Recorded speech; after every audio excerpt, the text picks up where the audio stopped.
within the health sciences based largely on its research. This reflects that Pakistan is performing at very highest levels of quality and knowledge creation internationally. At the same time, AKU has repeatedly demonstrated that it is no ivory tower institution. In the time of crisis, it has responded with courage and compassion to help those in need. During the pandemic, it not only cared for thousands of severely ill patients, it trained thousands of government doctors and nurses in caring for COVID patients and set up a hotline to assist intensive care physicians at other hospitals. During the floods, AKU established hundreds of health clinics in affected communities and provided basic health care to more than 400,000 people. Across the country and around the world, we see AKU graduates positively impacting society as ethical leaders and innovators. This characteristic of focusing on the ethical side of providing medical services is worth emulating by all of our medical education institutions. Indeed, AKU is now more than a national asset. It is one of the world's most international universities. It is in Afghanistan, Kenya, Tanzania, Uganda, and the UK. It is inspiring to see a Pakistani university carrying its success beyond our borders.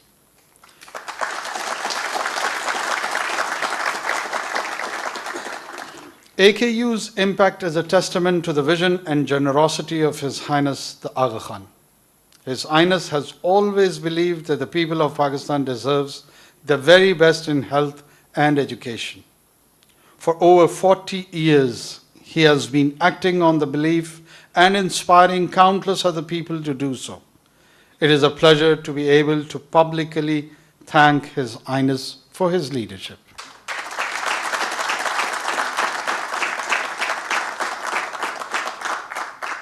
As all of you know, the potential of technology to reshape healthcare for the better is immense. Gene therapies are no longer the stuff of science fiction. They are realities, including here on AKU's campus.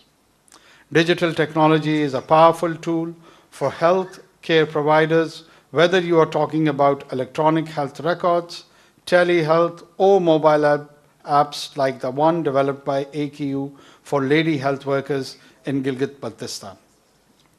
The opportunity to use the data that digitization generates for research and care improvement is huge. Artificial intelligence has the potential to transform diagnostic and detect disease for earlier than is possible today. It is an exciting time for patients and providers, and it is an exciting time for government as well.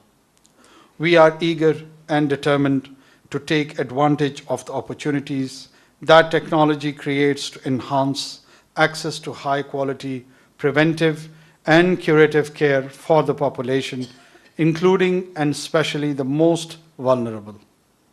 I'm glad that all of you are leading the way in using technology to provide patient-centric care, from early diagnosis to treatment for some of the most complex health conditions. Pakistan needs your support as it works to make the most of health tech innovation. Through technology, our dream of providing health services to all our citizens shall be fulfilled, inshallah. I extend my heartfelt gratitude to the civil society, corporate sector, and donors and supporters who are partnering with AKU in creating best practices and setting the highest standards for innovation in healthcare. I express my gratitude to AKU for the invitation and the opportunity to be part of this Health Tech Summit. Together, let us forge a path towards a healthier, technologically empowered future for Pakistan. Well, prior to thanking you all, I'll just share some random thoughts also. First of all, thank you for inviting me here earlier to the interactive session with the students, and then now being here in this such a great intellectual ambience where I feel dwarf in the presence of so many accomplished individuals. I've always dreamed to be a teacher. I failed. I couldn't become a teacher. And then I had to do politics. Well, the two juxtapose, I'll leave it to your imagination that which one you term the best as a profession. The anticipated challenge, if one can peek into the future, is the creation of technology. There's no doubt about that. And this technology probably is not just have implications for our healthcare systems, but for our entire way of life. It is our ethics which would be impacted. It's our religion, it's our philosophy, it's our democracy, it's our entire way of looking at how do you perceive life. Now, my son who's 9 years old, he was almost 4. And I was probably reading something one day, he struck with me. He asked me about something. I just wanted to get rid of him. I said, well, I don't know. He goes to me in Pashto, "Kho Google na pashto ka?" He abruptly told me that, why don't you ask Google in Pashto? So it struck me that, yeah, well, there is a bigger role model in his mind, which is more than his father, that when his father fails, there is another bigger father figure by the name of Google, who can fill in those shoes and play that role. So what do you do with the Google? Google, if I ask something about an ethical issue, about a religious issue, about a political issue, Google can provide tons of information which is available. So this is dangerous. This is pretty much dangerous. How do we seek centuries and centuries of this process of knowledge creation has been linked with quality and authenticity? I mean, you can't just ask about any diagnosis if you are frightened or if you're not comfortable that it will give you the right kind of diagnosis. What if it gives you a wrong diagnosis and you suggest the prescriptions to that patient and he or she dies as a result?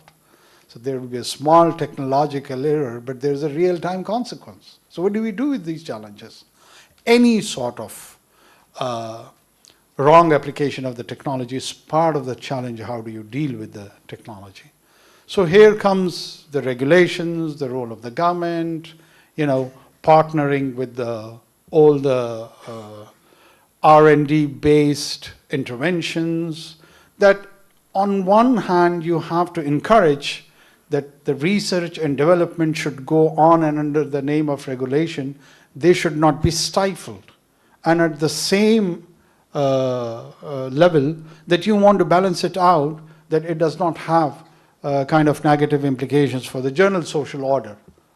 We are always interested to keep the social order, no matter what. That is the topmost priority, of any political figure or other leadership role people. They're very paranoid if we feel that social order is being threatened and there is a chance of chaos. We human beings don't like that. We hate it. We're quite abhorrent about it. But change, yes. Of course, change has to come. And change can never be resisted. The best thing about the change is that instead of containing it, engage with it. If there is an engagement with that, so the change becomes more of a pleasant happening rather than something which is nasty.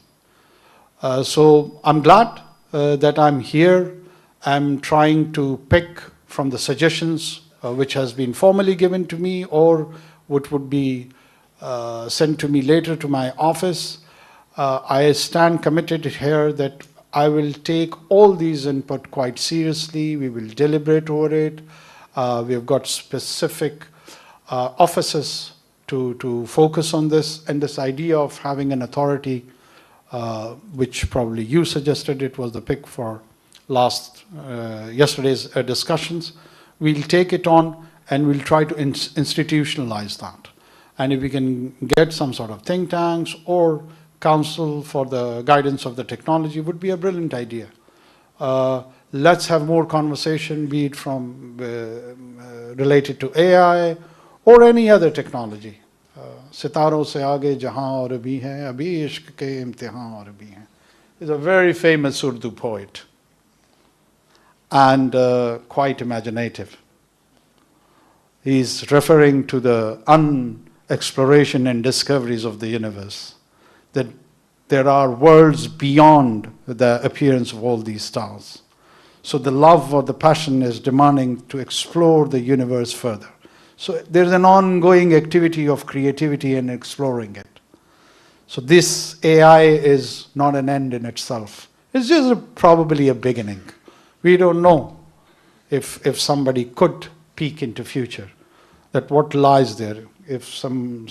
No one can imagine somebody residing in 18th century or 17th century would have been unfathomable for him or her to think of anything slightly closer to a tool of AI. But it's here, just around the corner. We have it, you know.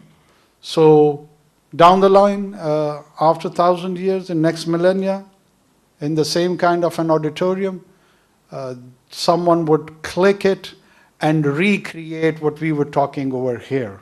Maybe, we don't know. And they would refer to this conversation that, look, someone about 1,000 years back did anticipate some kind of this sort of creativity. So we don't know, you know.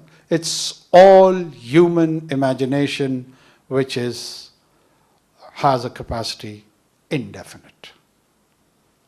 It has no limit. It's limitless. So let's benefit from the nature's endowment, from what it has bestowed on us as a Homo sapiens, and take the best out of it. Thank you so much. Humble to be here.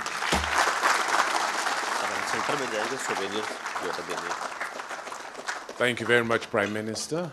Your Excellency, if we can ask you to join us in the middle of the stage. If I can ask the Chairman, Zahir, to join us with President Shahabuddin for the presentation of a special token. This token will be first given to Dr. Naija Johar. You will be given a special gift presented to you. Your Excellency, I think there's still makings of a very good faculty member. You did give us some good things to remember and challenge us intellectually. Thank you.